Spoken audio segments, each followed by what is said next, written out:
다리나 발가락의 피부에 궤양이 생기는 상황이 됩니다. 휴식통의 단계를 지나면 피부가 헐고 궤양이 발생한다고 하셨는데요. 괴사 부위가 점점 올라가서 무릎 언저리까지 위협하게 됩니다. 다리 괴사가 있는데 어느 진료과에서 진료를 받아야 될까요?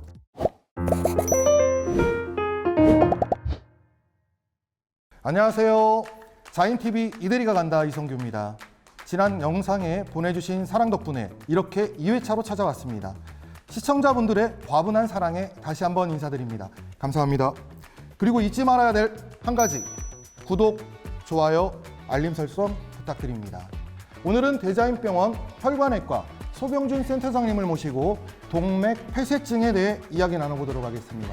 센터장님 안녕하세요. 안녕하세요. 시청자분들께 소개 한번 부탁드리겠습니다. 예, 저는 대자인병원 혈관센터에서 근무하고 있는 혈관외과 전문의 소병준입니다. 반갑습니다.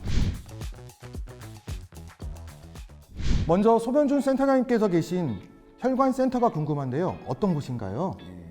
대자인병원 혈관센터는 2020년 4월 1일 개소하여 다양한 혈관 질환에 대한 전문적인 진단과 치료를 시행하는 곳입니다. 대표적으로 동맥 폐쇄 질환, 만성 신부전 환자의 투석노 조성과 관리, 속정맥 혈전증, 복부 대동맥류, 하지부종, 하지정맥류 치료 등의 다양한 혈관 질환을 담당하고 있습니다.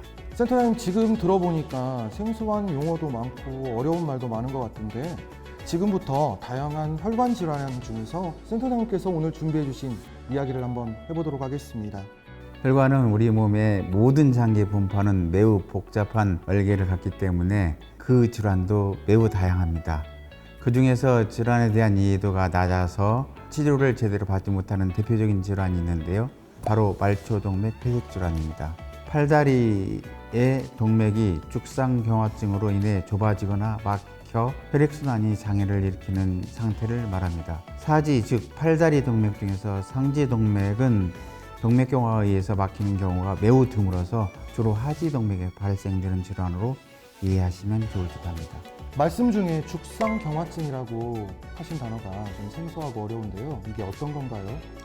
사람이 평생 살아가는 동안 혈관 내막은 다양한 원인에 의해서 손상을 받게 되는데 내막 손상이 발생되면 복구 과정이 일어나게 됩니다. 이러한 손상과 복구 과정이 반복적으로 겪으면서 혈관 내막층의 죽종 또는 죽상경화판이 형성되어 결과적으로 동맥이 좁아지고 단단해지는 동맥경화 과정으로 이어집니다.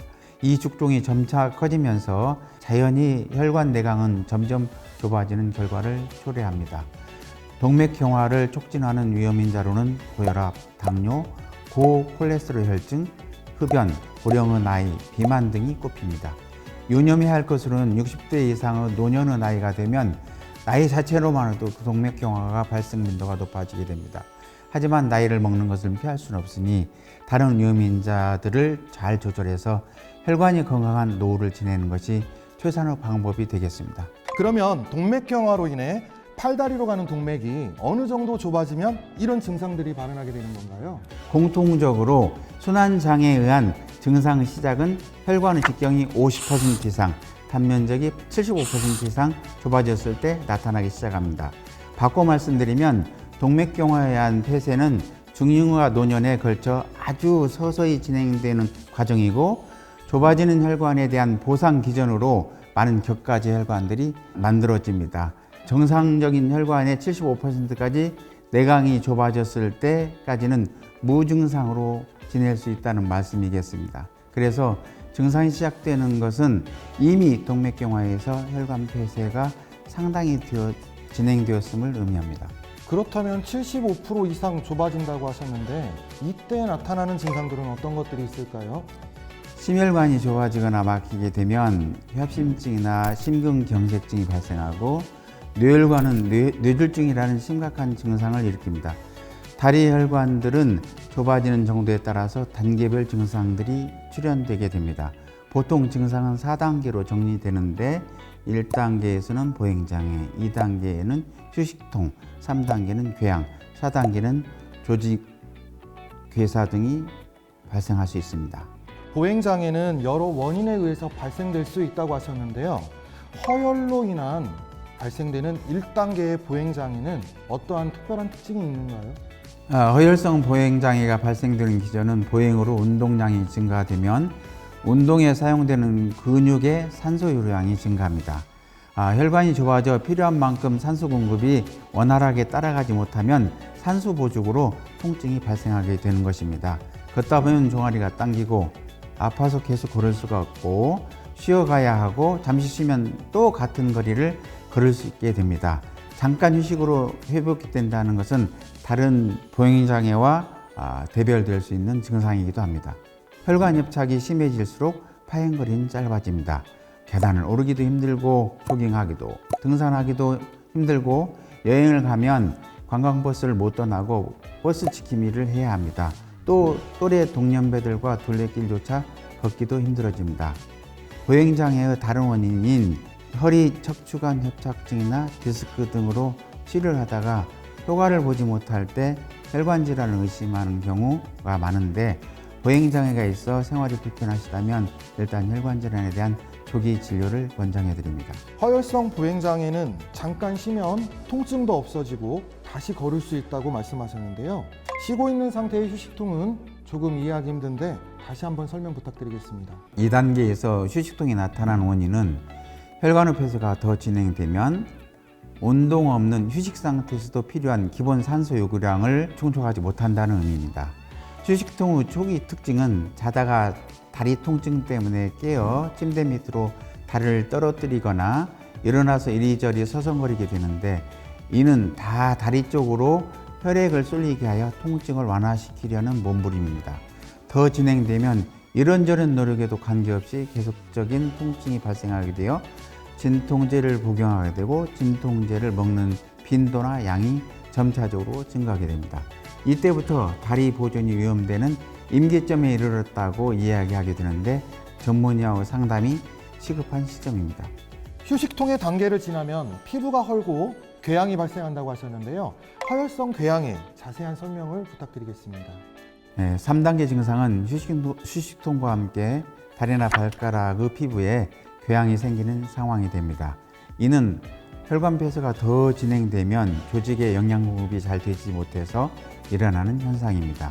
발톱을 자르면서 입는 작은 상처나 찰과상에도 피부가 헐어버리고 피부 궤양으로 진행됩니다. 발톱은 투명성을 잃고 혼탁해지고 고목나무처럼 두꺼워지고 다리 피부는 셀로판 종이처럼 얇아지고 피부에 털이 빠지는 탈모 현상이 일어나고 다리 근육은 위축되어 가죽과 뼈만 남는 단계에 이르게 됩니다. 피부에 궤양이 발생되는 다른 질환들로는 하지정맥류 등 만성정맥질환과 당뇨족, 욕창, 피부 결체 조직에 결함을 갖는 질환들이 다수 있습니다. 이런 궤양들과 감별이 필요합니다. 어느 원인으로든지 피부 궤양이 있어서 먹는 약이나 바르는 약으로 치료하여도 6주 이상 지속되는 궤양이 있으면 중증도 혈관 폐쇄 질환을 의심해 보아야 합니다.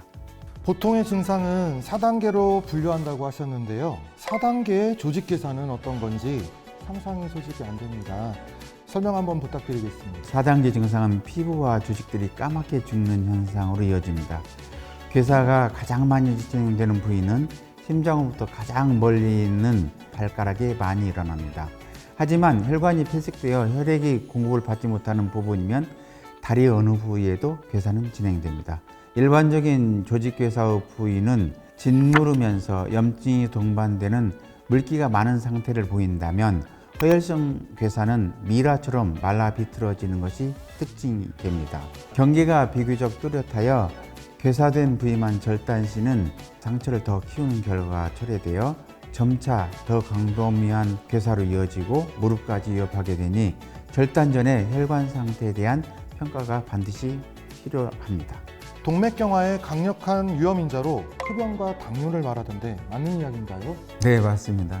아무리 좋은 시술이나 약물 치료를 하더라도 비흡연자들에 비해 흡연자들의 시술 혈관 개통률은 현저히 떨어진다는 것은 명백하게 밝혀진 사실입니다. 그래서 금연은 혈관 질환의 예방과 치료 차원에서 매우 중요한 요소입니다. 또한 당뇨병을 오래 앓아온 환자들에게 당뇨발이라는 것이 발생되는데 이는 혈관 폐색 질환 없이 신경 이상이나 발 모양이 뒤틀어지는 것만으로도 생길 수 있어 혈관 폐쇄 여부를 검사하여 정확한 원인을 치료하는 것이 중요합니다. 허혈로 인한 다리나 발에 증상이 있으신 분들은 어떻게 진단하나요? 우선 종아리가 당기고 아파서 자주 쉬면서 걸으시는 분들, 조깅, 등산, 계단 오르기가 어려워지신 분들, 발저림과 통증이 있어 고통을 받으시는 분, 다리나 발에 한 달 이상 낫지 않는 상처가 있으신 분, 발가락이나 발의 피부가 까맣게 괴사가 진행되시는 분들이시라면 혈관외과 전문의의 진료가 반드시 필요합니다. 진단은 이학적 검사와 아주 간편한 혈뇨 검사로 진단이 가능합니다. 혈뇨 검사는 아무 고통이 없이 손쉽게 할 수 있는 검사인데 상지와 하지 혈압을 측정하여 비율을 계산합니다. 정상은 1.1, 간헐적 파행증은 0.6, 주식종은 0.25, 계산은 0.2 이하로 측정이 됩니다.